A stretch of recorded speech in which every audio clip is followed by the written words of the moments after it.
In today's video, I'm going to teach you how to use Zapier with Discord. If you've ever wished your favorite apps could talk to your Discord server automatically, this walkthrough is for you.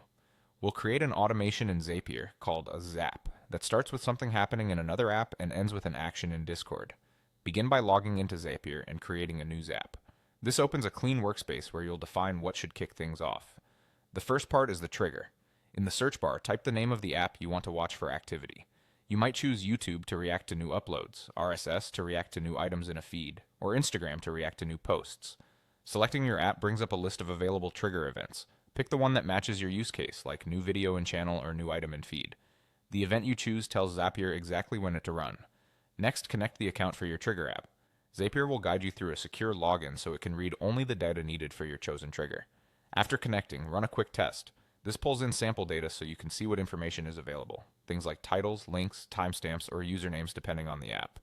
If nothing comes through, make sure there's at least one recent item in the source, such as a new video or feed entry, so Zapier has something to fetch. With the trigger ready, move to the action, which will happen in Discord. Search for Discord as your action app and select it. You'll see a list of action events. Common choices include send channel message to post updates automatically, or add role to assign roles based on your trigger. Choose the action that fits your workflow. Now connect your Discord account. You'll log in and grant permissions so Zapier can perform the action you selected. The permissions requested will match what your action needs, like sending messages or managing roles. Make sure you're using a Discord account with the appropriate server permissions to authorize this connection. That's the core setup.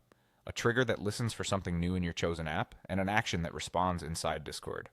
By thoughtfully selecting the trigger event and the Discord action, you can automate routine updates and keep your community informed without manual posting. You've now laid the foundation for a reliable workflow that bridges your tools and your server, all from within Zapier.